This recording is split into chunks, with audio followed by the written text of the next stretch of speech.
One key that you'll probably find is, I'm sure you've seen this in the many multitudes of people you've interviewed, is a lot of folks in this game, they live well below their means. So that allows them some comfort. That's basically what allows them to take a lot of these risks, is they've built up this. There is a new American dream. One that doesn't involve working till you're 65 before you start enjoying life. If you're someone looking for ways to regain control over your time and check off that bucket list now, you're in the right place. We share tips from experts on investing, personal finance, and mindset so that you can finally have the freedom to work less and live more. This is the Freedom Investing Podcast with your host, Chris Toribio. What's going on, everyone? This is Chris Toribio with the Freedom Investing Podcast, and I'm so happy you're here to join us for another amazing episode. If this is your first time tuning in, welcome to the show. Please make sure to hit that subscribe button so you can stay up to date with our latest episodes. Moving on to today's guest, we have Marc Weisi. Marc is a multifamily owner-operator with a deep background in financial analysis, modeling, and technology systems. Marc has worked on Wall Street for the past 10 years, working in trading and portfolio management on some of the country's largest trading floors. He's been investing since 2017 and today controls just over $10 million in commercial multifamily real estate. In addition, he recently founded a mastermind of active operators across the country to help its members share knowledge, leverage best practices, and grow their businesses together. As a North Jersey native, Marc is obsessed with multifamily real estate, personal development, masterminds, and helping others along their journey. Marc, welcome to the show. Before we dive into it, give us a quick 2-minute rundown of who you are, your background, and where you are in your journey to achieving time freedom. Absolutely. Thanks for the intro, Chris. So as you mentioned, multifamily investor, I started off, kind of cut my teeth in the residential side of real estate, and was working a W-2 at the time, and saw that, I wanted to create some of these freedoms, geographic freedom, time freedom, financial freedom, the freedoms that really matter, I think, to a lot of probably your audience. And so started to look into real estate investing, and, one thing led to another, and started investing in 2016, 2017. And today we've kind of scaled our portfolio into the commercial multifamily space. So looking to grow there and just add value to the community. That's incredible. And the interesting thing is, we had a guest a few weeks ago called Sandhya Seshadri, and she also had this background in securities, right? So you worked on Wall Street, you were working on the floor, you were working in portfolio management, specifically across security stocks and things of that sort. So what was interesting is that you took that knowledge, but you went off and invested in a different asset class. So can you kind of dive into that background a little bit? I guess, what was your experience like looking at securities? And then how did you ultimately find yourself into the real estate asset class? Yeah, that's a great question. So I was working on Wall Street for about 5 years, and kind of, building up this portfolio through stocks, ETFs, bonds, just a diversified portfolio of what kind of Wall Street mostly offers. And, that was great, but I wanted some way to be able to control the outcomes. And, with stocks, I'm a little guy. I'm just a small shareholder. So as much as I believe that my portfolio matters to, a large company, I have very little impact on kind of the outcome there. So tried to look for something where I could really control. And I think kind of that's going to be one of the themes, I think, to my journey, was I was looking for control over the outcomes of my portfolio. And I think real estate really offers that. Also, just looking at the kind of risk reward in finance, one of the things that we always look at is risk adjusted return, right? So like, it's not just about how much return you're making, but also what kind of risk you have to take to get there. And I think personally, there's no better risk adjusted return out there than commercial multifamily real estate. Where there's things like forced appreciation, like the tax benefits that are associated with depreciation, and all the different factors that go into real estate that make it such a long-term wealth generating asset class. Absolutely. Yeah. Control is a huge component when it comes to real estate. And we can definitely dive into that a little bit later. But now at this point, so you worked on the floor for 10 years, or you've been working on the floor for 10 years, and then you also started building this real estate portfolio on the side.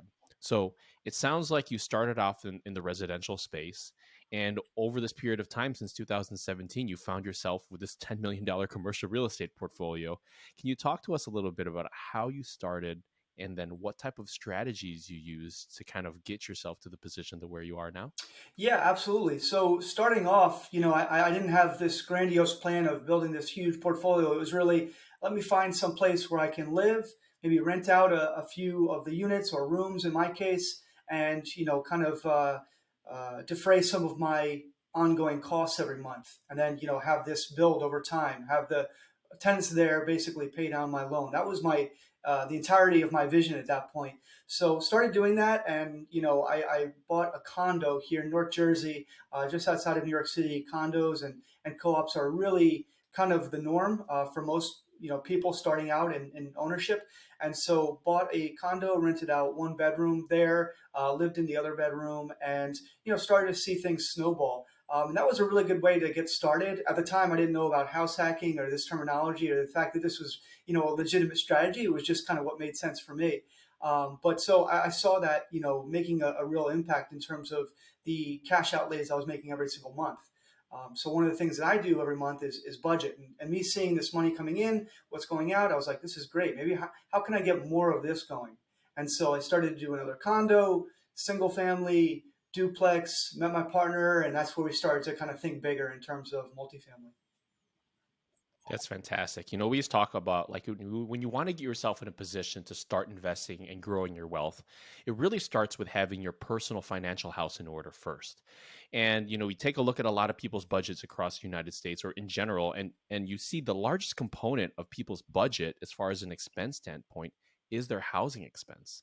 Right. A lot of people say like, oh, I'm going to cut off my daily Starbucks, or I'm going to cut off, maybe partaking in fast food or going out less to eat every single day. But the reality is like when you compile that over the course of the month, it still comes nowhere close to how much it costs to reside in where you're actually staying. Right. And so that's a really good point there in that you brought someone in to help subsidize your housing expense. And it allowed you to pile up additional cash every month, so that way you can continue investing, right? Is that how it got started there? Absolutely, yeah. I think one key that you'll probably find is, I'm sure you've seen this in the many multitudes of people you've interviewed, is a lot of folks in this game, they live well below their means. So that allows them some comfort. That's basically what allows them to take a lot of these risks, is they've built up this basically income stream, whether it's active or passive. Their expenses every month are lower than that, and the difference is what they put into assets that will eventually bring in more income for them essentially. Absolutely. I mean, it really gives you being in that position to where your expenses are significantly less than what you're bringing in, especially when it comes to the point where it's passive income that's coming in. I mean, you really get the most important freedom, which is the freedom of choice, right? You get the freedom to do what you want when you want. You have the freedom to take off if you need it, because all of these expenses are already covered. And that's a huge thing. For sure. Yeah, freedom is a big part of my why, really, in getting started. I had started off in Wall Street around 2011, and at that time, it was kind of a shaky time to be working in financial markets because a lot of the larger banks were laying people off. We were just sort of kind of rounding the corner in terms of the great financial crisis of '08. And so, coming into that environment as my first kind of working role, it was very much a tenuous experience where you're looking around, you see people who have been in these jobs or in this industry for decades, and they're worried about losing their job week to week. And that was something that really stuck with me. Was I didn't want to be in that position, especially like some of these people had families. So creating this income stream on the side through real estate seemed a really good way to mitigate that risk. Absolutely. And so going back to why real estate is such a good asset class to invest in, and in your case, one of the big components of that was control. So for our listeners who maybe also have a very similar position as you, where they have this portfolio of stocks, ETFs, bonds, and they are considering a different asset class, can you kind of briefly describe the pros and cons of why someone would consider investing in those type of assets as opposed to real estate? Yeah, absolutely. I mean, it depends definitely on your situation, and this is not financial advice, so I always want to give that caveat. But typically somebody who's, a busy corporate professional, let's say, they're, pretty short on time as is. So real estate may not be the best, or at least active real estate may not be the best way of going, because, as you buy a property. We want to believe that it's mailbox money, and you see all these things on social media about, this is the greatest passive investment, but realistically, it's a very active role as a landlord or as an investor, and especially so when you're starting out, when maybe you can't afford, some of the individuals to help you along the way. So I think if you're looking for something where you have the control, you just have to keep in mind that it's going to require, there's a responsibility that comes along with that control. So stocks, bonds, ETFs, those are great in the sense that they're passive. You're investing in a company, and you're relying upon the executives in that company to be able to generate income, and that's great. Now there's going to be some disadvantages to that. I think in terms of the tax play on real estate, I don't know of a better asset class in terms of some of the tax benefits. You have the ability in real estate, especially large, commercial real estate. You have the ability to pay very little in taxes, and it's no surprise why many of the largest real estate asset managers and real estate tycoons pay very low, as a percentage on their taxes. So it just kind of comes down to how much time you have, really how committed you are to being active and taking on an active role in your financial future. Absolutely, yeah. It's definitely a little bit more of an active role by for sure. But there are four different levers that you can pull, right? We always talk about there's cash flow, there's appreciation, there's loan pay down, and then there's the tax benefits. And these are four levers that you can take advantage of when investing in real estate that you otherwise wouldn't be able to really take advantage of investing in other asset classes. So that's really a big thing there. And so, as we know, when you start jumping into real estate or investing in general, many times people still have their W-2, and they can't just say, all right, I'm quitting my W-2. I'm going to jump 100% into real estate, or I'm going to jump 100% into a business or whatever it may be. Sometimes they have to transition themselves slowly out of their W-2. And in your case, you're still working your full-time W-2. So can you talk to us a little bit about what that experience has been like and how you've managed to balance out building this portfolio while working full-time? Yeah, no, that's a great point. So I think the common kind of excuse or pushback that I get when I ask people, how committed they are to this idea is, really, well, I'm short on time as it is. Time seems to be the constraining factor. And I go back to a Tony Robbins quote of, it's not about resources. There's never a lack of resources, whether that be time or money or energy. It's a lack of resourcefulness. So, I think it comes back to like how burning is your why. And if you really are in a job you don't enjoy, which is not my case, but if you are, and you don't see really too much hope in terms of building up your wealth to a point where you can leave that, then once that pain becomes a point where you can no longer stand it, I think that's the time when you really start to see take the actions that are necessary to make changes in your life. But in terms of my journey, I mean, yeah, it was a lot of sacrifice. I would leave my work and go immediately to properties when I was first starting out. Do a lot of the renovations myself and my partner. Sometimes we remember nights we were there 12 midnight or 1 a.m. and then we go back home, catch a few hours of sleep and start it all over again. Those were kind of the early sacrifices. Now it's a little bit different because we've built out the systems, we've kind of scaled to some degree where we have individuals to be able to help us along the way. But initially, when you're starting out, it's going to take a lot of sacrifice. And so for the individual, it comes down to like, what are you willing to give up for that freedom? And I'm not going to say that it's going to take decades of that where you're giving up your evenings and sometimes weekends. It only takes a few years where you start to see real changes in terms of your level of wealth and the amount of income that you can generate from your real estate portfolio. Absolutely. I mean, the reality is it doesn't really take much. We kind of encountered a similar situation with our first property, and we're also house hacking as well. But it's actually 3 units over in this building that we're living in. And when we first purchased it, I was still in the middle of anesthesia school. I was still in my residency, and we were really cash poor at that point. I mean, much of what we had was what went into the down payment, and then we had to leverage a lot of other sources of income to be able to provide the funds for the rehab.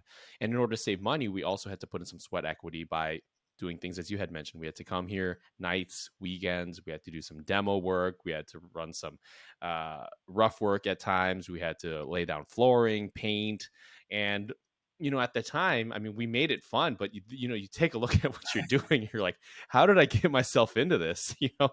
And then fast forward a year later, you take a look back, you're like, wow, that saved me, 5 figures of expenses that I otherwise would have had to pay for.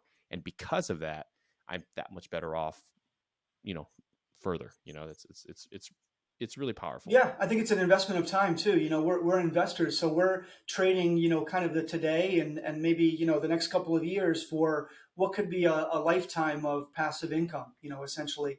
So I think the old quote, I'm a big quote guy. So it's like, you live like others won't today so that you can do things that others can't tomorrow kind of thing. I'm sure I botched that, but, you make the Yep. sacrifices today that, your future self will thank you for. Yep, absolutely. And so it sounds like you started out really house hacking, and then you started out with these smaller residential deals. So at what point did you finally pivot into the larger deals, commercial deals, and what did that transition look like? Yeah, so we had made some early progress around 2017, 2018. We started to invest passively in others' deals to learn about multifamily. We had come in contact with multifamily through going to different meetups in our area. And we landed on one particular meetup where, these folks weren't doing duplexes and triplexes like we were at the time. They were doing 200 and 300 unit deals. So, 100x the size of deals what we were doing. And we looked at them and we're like, okay, well, these individuals, they may be a little bit further ahead on their journey than us, but they don't have anything inherently that we don't have or can't figure out. And so, it really was it changed our minds or opened our minds to the idea that we should be able to scale faster. Whereas we were thinking, okay, every year we'll do, a few units. Now we're thinking, okay, how do we, double our portfolio, triple our portfolio every year kind of thing. And so attending those meetups, going to different conferences, we start to educate ourselves on multifamily and some of the benefits of multifamily. I think one of the really special things about commercial multifamily versus residential is the idea of forced appreciation. The idea, again, going back to control, where a dollar is not worth a dollar of income. It's worth multiples of that in terms of the value that you're able to create. And so, me as a numbers guy, I was like, this is amazing. This is the best thing since sliced bread. And so we really started to pour into that in terms of developing relationships with operators, investing passively in others' deals, and joining mentorships. Absolutely. And on that note, it's interesting because when it comes down to the purchase price of that asset, as long as it meets the requirements for, the debt coverage ratio and it's able to qualify for a loan on the bank, I mean, really, that's the biggest challenge, right? And then once you're able to get into there and then you're executing the business plan, you're decreasing the expenses, you're maximizing the income. I mean, that's all, as you're mentioning, creating value that otherwise was not there, right? And then we compare that to residential. I mean, you're still kind of subject to the opinion of whoever's creating the appraisal for you and saying like, well, these finishes look slightly higher end than your finishes, or this might be in a better block than your block. And it's definitely a different type of mindset that you have to go into when it comes to commercial multifamily. For sure. Yeah, I think one thing that's really unique about this asset class is that creativity gets rewarded. The more creative you can be as an operator, potentially it could make some deals pencil for you that may not pencil for others. So, the more different strategies that you have to increase NOI, basically the operating income of these businesses, because each property in the commercial space is a business, the more ability that you have to kind of move the lever there. Absolutely. And so let's talk about that first commercial deal, right? So you've been underwriting these residential properties. You've been doing the rehabs on these residential properties, and suddenly now you find yourself in a position where you're starting to go commercial. And so, what did that look like? Did you have to find someone else on to secure the loan? I guess what did that kind of experience look like on that first commercial deal? Yeah, you touched upon finding somebody else. I think that's so key. There's, when you read any book on commercial multifamily, one of the first chapters is usually the team, right? It's like who, not how.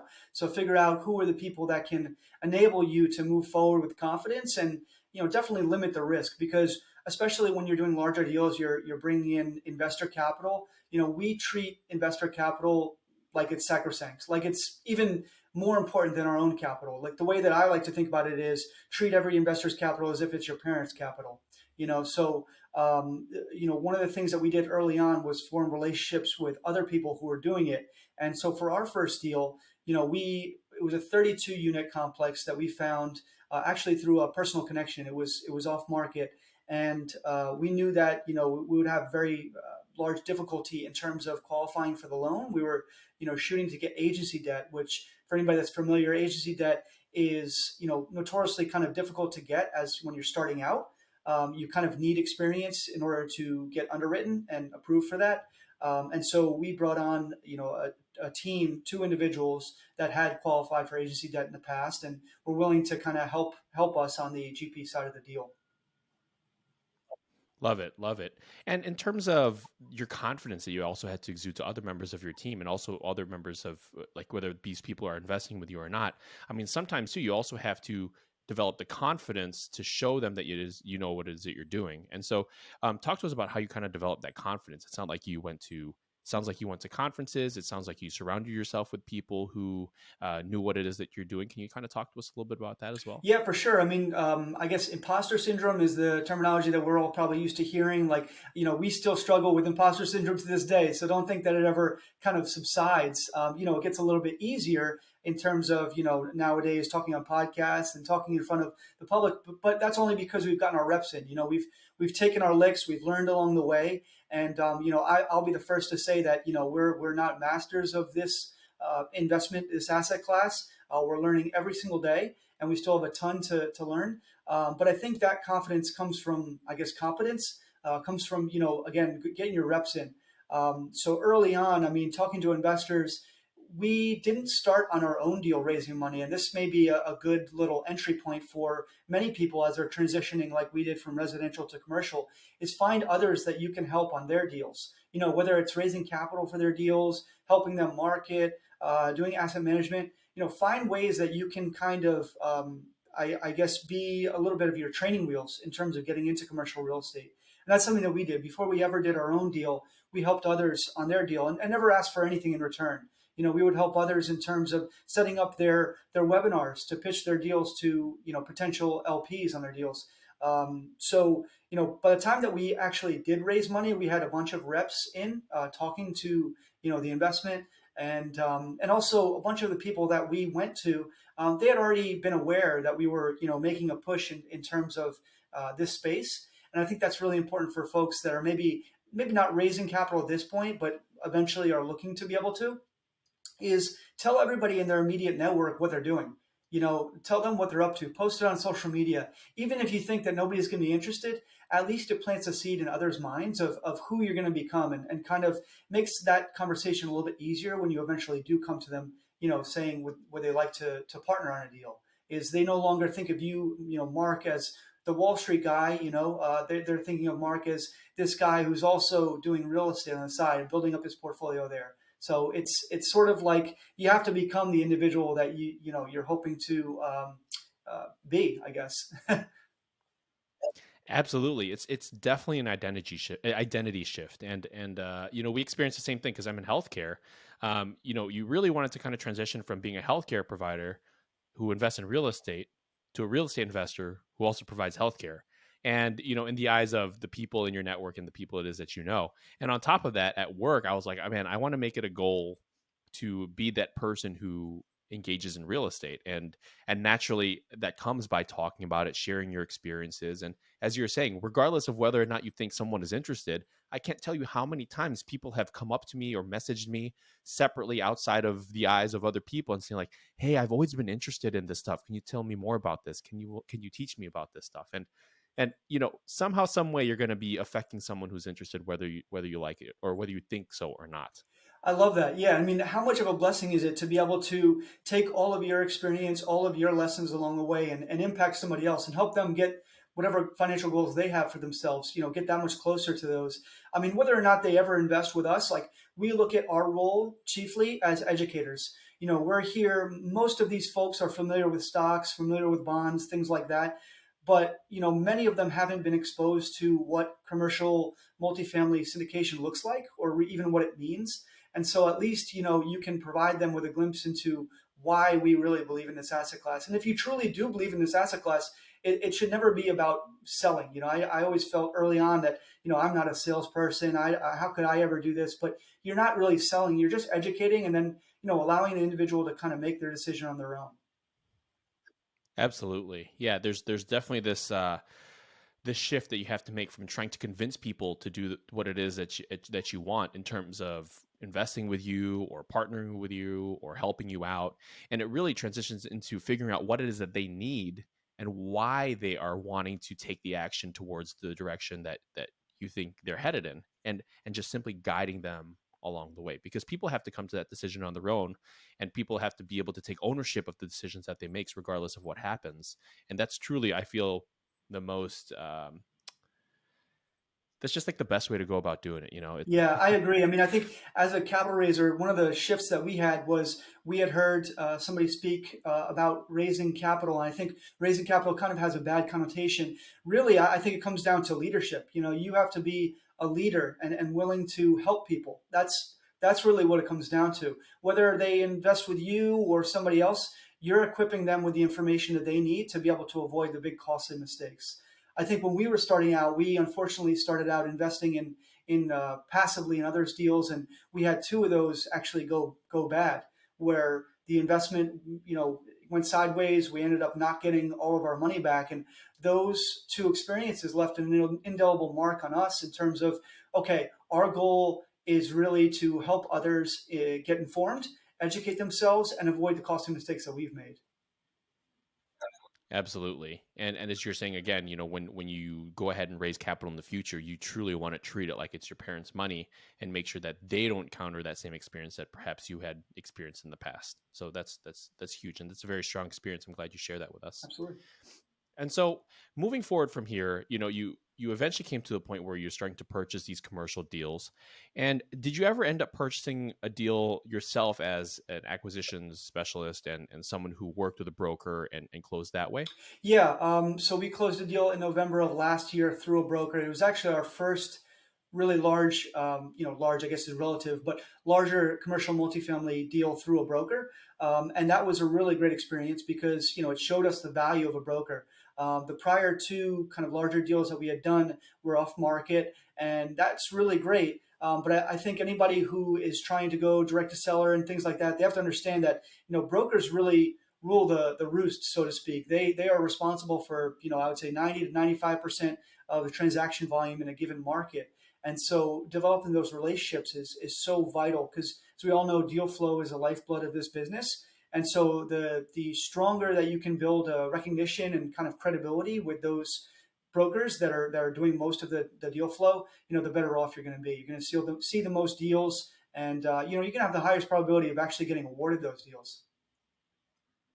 Absolutely. And you said two really important components there is recognition and credibility, right? When it comes to someone who is maybe new or has been traditionally in the residential space, but has interest in jumping into the commercial space, wants to reach out to a broker who, as you said, they control like 90% of the deals that are out there.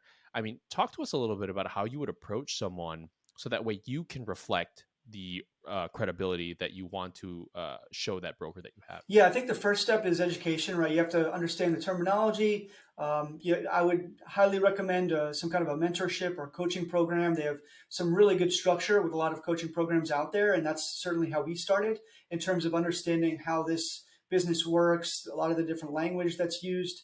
And then I guess my tip once you get educated would be that, individuals should maybe not start in the market in which they're looking. This is something that we did that we found really useful was we looked in a market that was maybe a little bit further out or a little bit different than the one that we were looking at, and kind of, tried our hand at that in terms of talking to brokers who would call up individuals that we found on LoopNet or Crexy or any of these websites and, talk the talk, so to speak, with them, have conversations about the deals that they're bringing to market, what they're seeing in the market. And again, that's going to be kind of going back to an earlier comment, that's going to be kind of your training wheels. So that by the time that you do have some of those conversations and you come to the market that you're interested in, you've already had a bunch of reps in terms of how these conversations. One of the other things, besides feeling confident talking to these brokers, and I guess maybe I'll digress a little bit. Confidence is going to go a long way in terms of brokers, because if you're not confident in yourself and your team, then why would anybody ever be confident in your ability to transact and execute? So that's really important. And then the other thing I think is partnering with others. Back to a previous comment, partnering with others who have been there, done that, with others who have transacted in that market. If they haven't, if they've built a portfolio in other markets, that's fine. But ideally, you'd want somebody who's already known, so to speak, with brokers, and you can form maybe an alliance there where you're the person that represents them to brokers, and that's one way that you can add value to an established team as well. Ooh, that's a really good point. So, a couple things I want to clarify here. So, the first thing that you had mentioned is definitely maybe practicing in a market outside your own that you're interested in. Get yourself in the practice of being able to talk with brokers, communicating using their language, going back and forth and talking about the different aspects of the deal and what it is that you're seeing. So that way, when the time comes to invest in your particular market, you've had those repetitions and you have that confidence in terms of talking the language of the brokers. The second thing is definitely making sure that when you do talk with the brokers, maybe having someone else that's on your team or having someone else that you're affiliated with that has that type of reputation, that has the ability to close successfully or has transacted in the market that you're in. So that way they can feel a little bit more confident in your ability to close. Because at the end of the day, brokers really just want to make sure that you have the ability to close on the deal that they're bringing to you. So if you either have someone that's on your team who has that type of history, or you feel confident in the language that you're bringing to the table and what it is that you're doing, both of those will really make that experience with the commercial broker a lot more positive. Agreed. And so moving on from here, let's say you were reaching out to the broker for the very first time. I mean, how much of a weight do you think having that buy box has when you first reach out to that broker? I mean, like how clear were you when you were talking about the different assets that you're looking for, and what did that look like for you? Yeah, that's great. I think specificity is key, especially when you're starting out. I think a lot of us tend to get pulled in one way or another. We're looking at a ton of different markets, a ton of different deal sizes and qualities and things like that. I think the more focused you can be, the better it's going to portray yourself to the brokers. But also, it's going to limit your risk. When you're super focused, that's when you can really develop a knowledge on, that particular product type. So I think having the buy box, having the criteria shows to a broker that you know what you're doing, you're business minded. And I think I would go a step further by saying that not only having that buy box, but maybe having some kind of credibility document. One of the things that we put together early on was, this is who we are, this is our backgrounds, these are maybe some of our advisors, in an actual document that we could present to brokers to tell them that, okay, we're not just somebody that is going to be here today, gone tomorrow. And providing that to brokers. And then the other thing is continuously following up, being somebody that's going to be consistent, that you're going to demonstrate consistency to them. So we started off calling brokers, I think maybe once a week. Since then it's kind of eased back a bit, but when you're first starting out, providing the credibility document with a buy box, and then follow-ups, that's key. And can you dive into a little bit about what those follow-ups kind of look like? I mean, is it in regards to a specific deal, or is it just in regards to just saying like, hey, you having anything new in the pipeline? I guess, what does it kind of look like for you? Yeah, I think when they send you a deal, I think it absolutely, especially when you're starting out, well, really for everybody, it really behooves you. It really is absolutely vital for you to get back to them on a timely basis. They want feedback, even if it's not the feedback that they or the seller wants to hear. They want some kind of feedback that they can use potentially to go back to the seller and say, okay, this is my activity level. Because you have to think about it. I think so much of the investment game comes back to empathy and putting yourself in other people's shoes.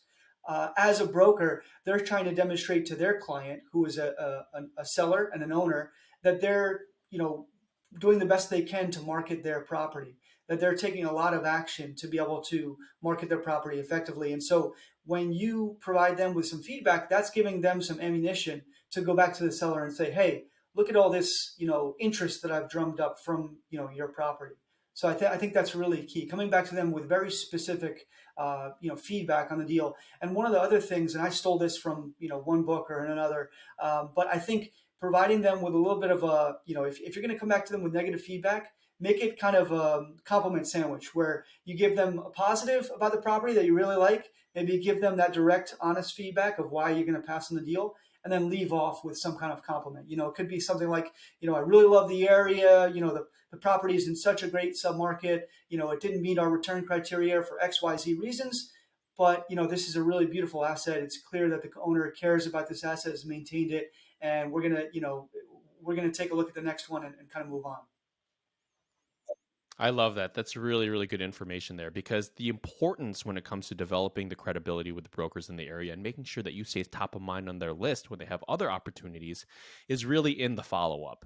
And regardless of whether or not they have a deal, a lot of my mentors have also mentioned that, you just want to stay on top of mind. Reach out. Hey, how's it going? Or learn something new about them on a personal level. Like, oh, how's the kids coming along? I know you had mentioned that they just started preschool last week. How's that experience been with them? And these are the type of things that'll develop an emotional connection with these brokers and make sure that you stay top of mind. It's huge. 100%. I think the stronger your relationship with the broker, the more likely you'll be awarded the deal. As you know, anybody who's in the commercial space knows that it's not always, like residential, it's not always where the highest bid gets the deal. Oftentimes, a broker will actually go to the second or third bid because they know, like you said, they're going to execute. They're going to follow through on what they say they will and close the deal. Absolutely. Yeah, that's definitely important. And at the end of the day, real estate is a relationship game. So if you're able to really develop, build, and nurture those relationships, over time, you're going to be able to have yourself a team that continuously brings you deal flow and also believes in you and will go to bat for you when needed. Absolutely. I mean, we had a conversation with a broker recently where, a seller was going to market their property through this broker, and they found out, a week later that, hey, this property is also being marketed through another group of brokers.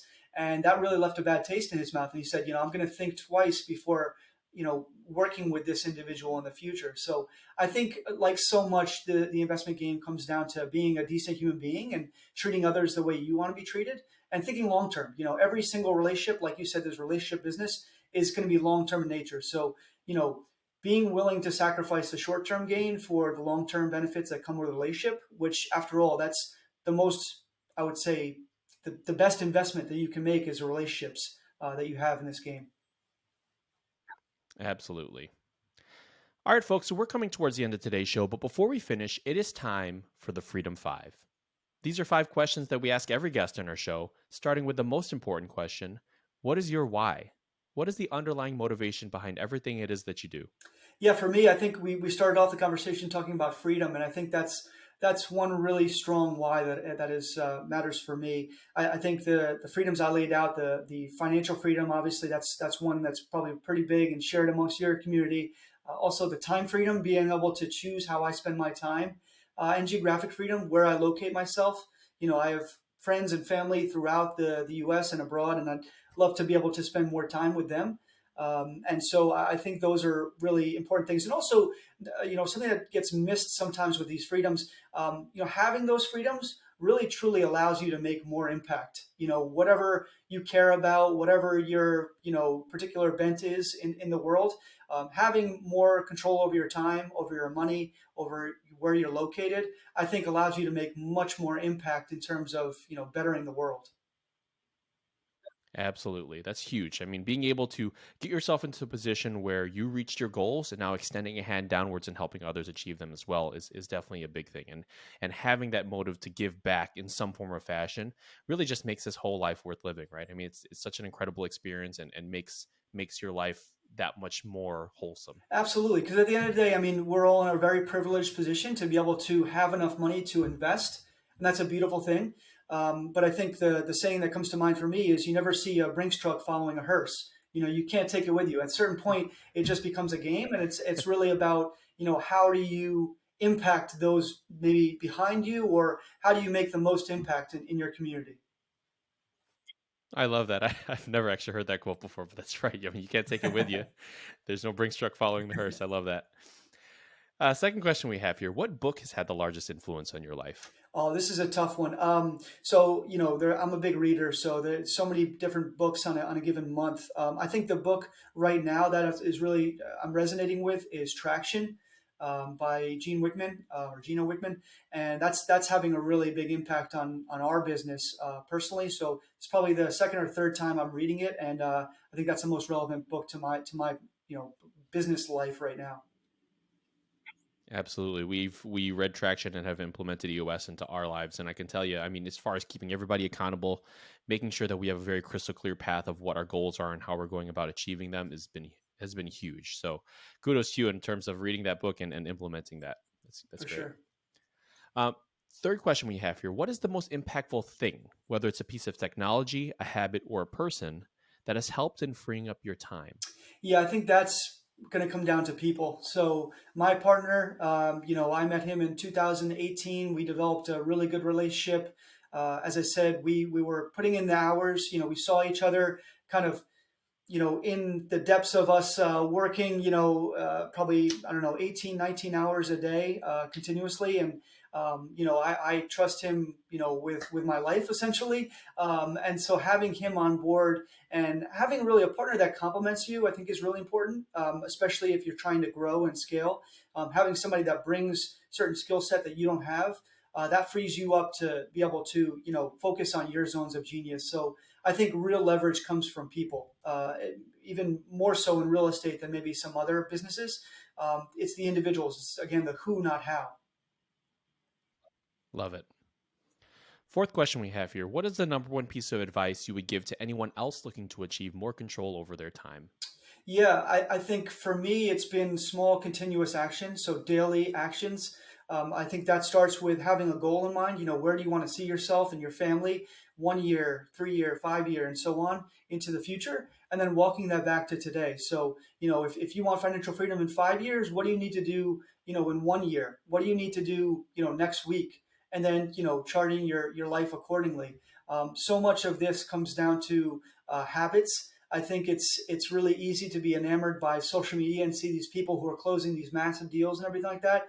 But it sometimes gets lost is like what led up to that, all the work that they did in private to be able to be in a position to do that.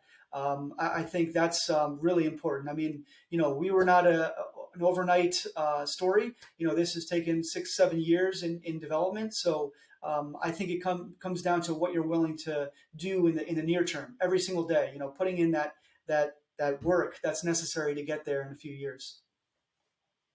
Absolutely. I mean, everybody takes a look at people's success and everyone becomes an overnight success when a big deal happens, but they don't really realize how much work, time, preparation, and effort went into getting themselves to be in that position. So you're right. I mean, when you close on a deal, I mean, a lot of people don't really understand how much work, effort, and planning has to go into it. So definitely good for sharing that. For sure. Yeah. I think a lot of people get caught up with the idea that it's, a massive effort all at once. It's more consistent, small daily actions.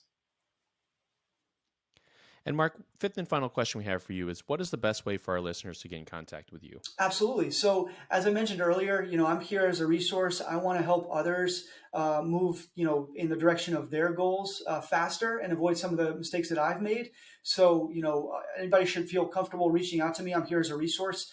They can get in contact with me through email, Marc, M-A-R-C, at investwithmaple.com. Our website is the same, www.investwithmaple.com. On there, they'll find a bunch of different educational material and content that we've put out. You can follow me on Instagram. My name is M-A-R-C, last name Weisi, W-E-I-S-I, or the same on Facebook.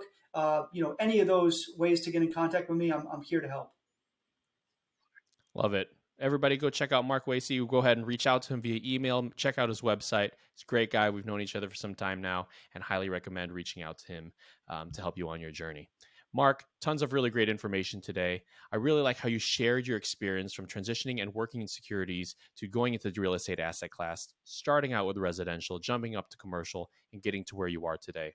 I really appreciated how you kind of discussed the pros and cons of both real estate and securities and why real estate is such a powerful asset class to have in your portfolio.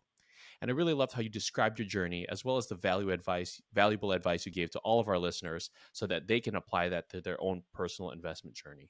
I just want to thank you so much for being a fantastic guest on our show, and I look forward to remaining in touch. Awesome. Thanks, Chris. Now, if you like this show and want to learn more about how we can help you free up your time through passive real estate investments, check out www.freedominvesting.com. Make sure to subscribe to our monthly newsletter and schedule an introductory call with our team. We also have a free 7-day course on what passive real estate investing is and how to get started so that you can start your journey towards earning back more time in your life. To all of our amazing listeners here on the Freedom Investing Podcast, my name is Chris Toribio. Till next time.